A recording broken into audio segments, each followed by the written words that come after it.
This year marks the 200th anniversary of birth of Louis Pasteur, the father of microbiology and one of the greatest minds of all time.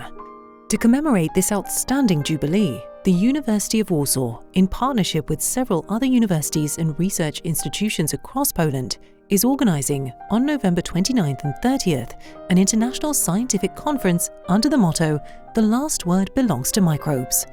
The conference is going to be held in Warsaw, the capital of Poland, and one of the most vibrant and buoyant cities in Central Eastern Europe.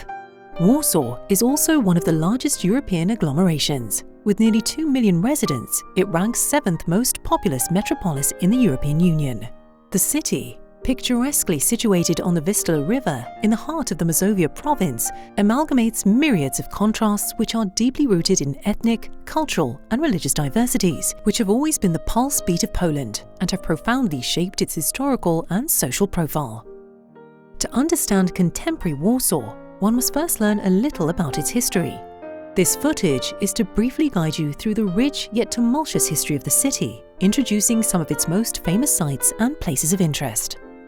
The early beginnings of the city take us to a small riverside fishing village, owned by a 13th century nobleman named Warsaw, a subject of the Dukes of Mazovia. In the folk tradition, the origin of the city and its name relate to a legend of a fisherman called Warsaw, who fell in love with mermaid Sava living in the Vistula River. The city of Warsaw was established around 1300 by the Prince Bolesław II of Mazovia, and just over a century later, in 1413, it was officially made capital of the Mazovian Duchy. The importance of the city increased significantly in the 16th century, when, due to the unification of Poland and Lithuania, Warsaw first became the seat of the parliament, and shortly after the capital of the Commonwealth and the Polish Kingdom, when King Zygmunt III Waza transferred the royal court from Krakow in 1596. Since then, the city has begun to flourish and expand its boundaries.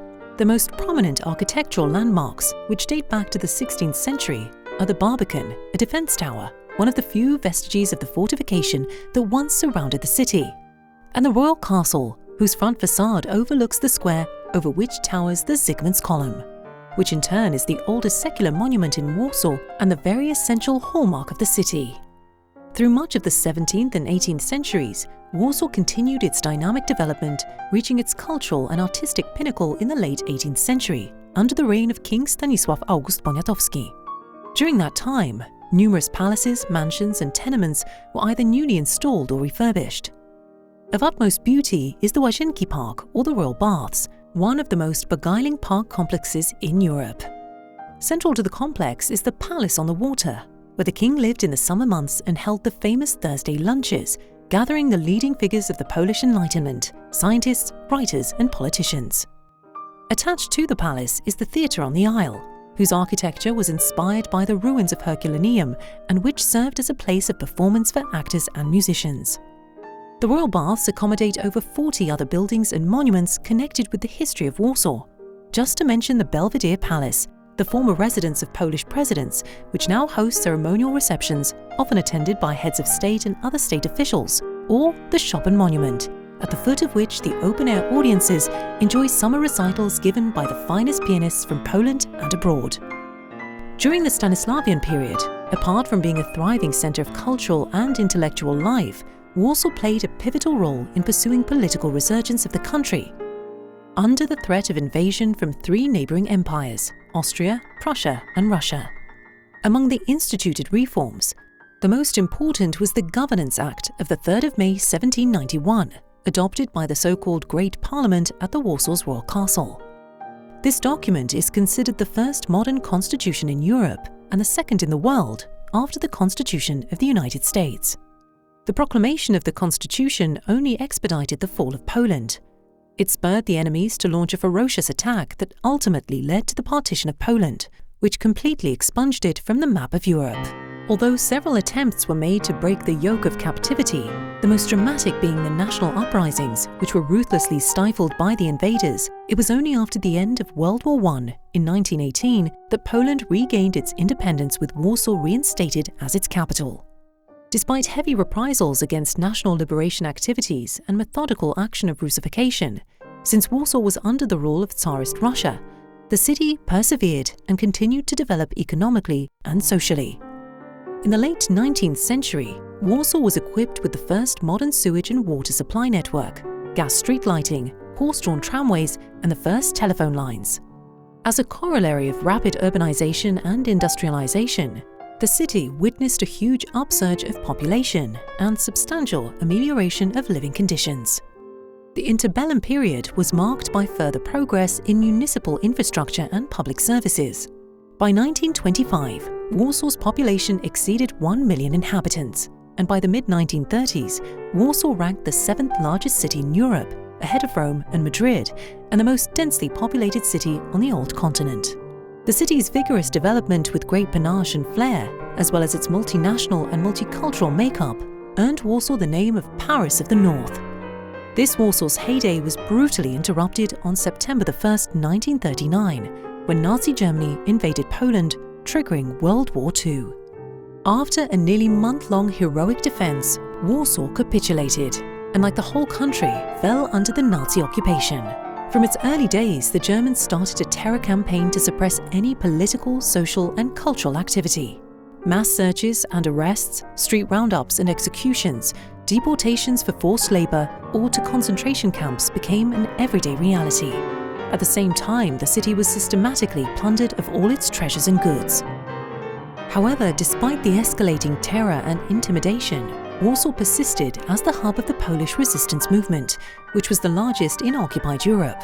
The most important operation of the Polish underground state, and at the same time the most tragic episode in Warsaw's history, was the Warsaw Uprising of August-October 1944. The purpose of the operation was to drive out the Germans and seize control of the city before the arrival of the Soviet army, which was approaching the Warsaw's eastern suburbs.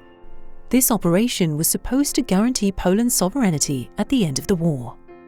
However, heavily outnumbered by the enemy and without any outside support, the uprising was doomed to collapse.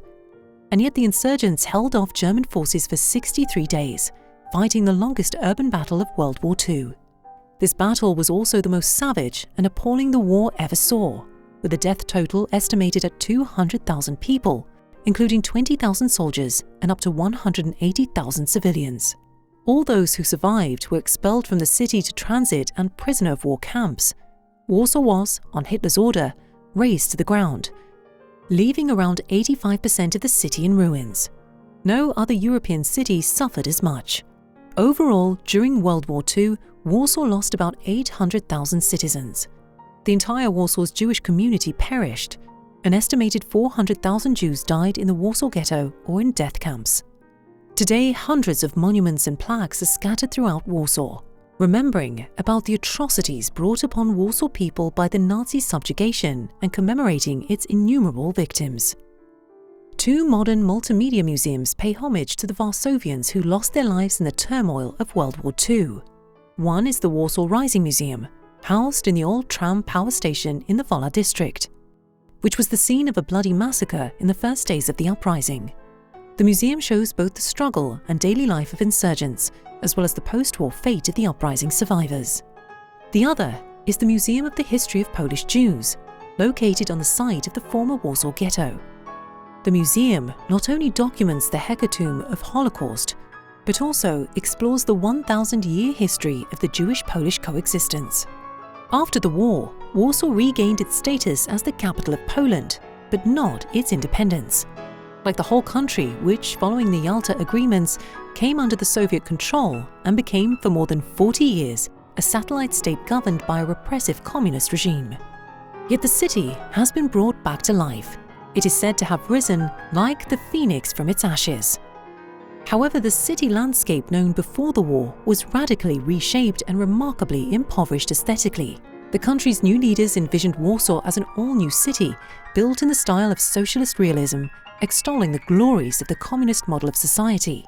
The flagship exemplification of this ideological doctrine in Warsaw's architecture is the Palace of Culture and Science, erected in 1955 as a gift of friendship from the Soviet people to the people of Poland. Named after Stalin, it was placed at the very heart of Warsaw, at the cost of demolishing dozens of tenement houses suitable for reconstruction. The building has become one of the most recognizable structures in Warsaw. Apart from hosting various cultural events, it serves as a handy urban landmark and a viewing point over the city. Despite post-war remodeling of Warsaw in the spirit of communist propaganda, many pieces of the historical infrastructure were meticulously restored, as was the case of the Old Town and the Royal Castle, now inscribed on the UNESCO World Heritage List. With the fall of the communist system in Poland in 1989, Warsaw entered a new era of its history and development. As a result of the political reforms and economic transformation, Warsaw has become one of the most attractive cities of Central Eastern Europe in terms of investment and career opportunities. Today's Warsaw continues to grow and prosper at a fast pace, with new residents settling in and new businesses being established. Every year, Warsaw gains new housing and high-rise office complexes, commercial centres, as well as recreational and cultural facilities. An exceptional, already iconic institution combining education and entertainment is the Copernicus Science Centre, whose distinctly modern building stands on the west bank of the Vistula River in the quaint downtown district of Powiśle. The Copernicus Science Centre, which serves as the venue of our Pasteur conference, stands out as the largest and most advanced science museum in Poland.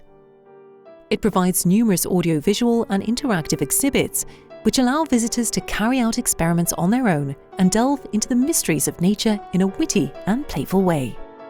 All participants of the conference can visit the museum exhibition with the tickets included in the conference materials. The conference attendees are also encouraged to take self-guided tours of Warsaw, thus discovering the city on their own terms. All transport pass tickets attached to the conference materials might be helpful. We hope that the conference will turn out to be a stimulating and enriching experience, not only through an excellent scientific program, but also through an innovative conference venue and the wealth of opportunities offered by the city of Warsaw, creating a friendly and supportive environment and fostering social interactions. We cordially invite you to come to Warsaw and join us in the celebration of the 200th birthday of Louis Pasteur.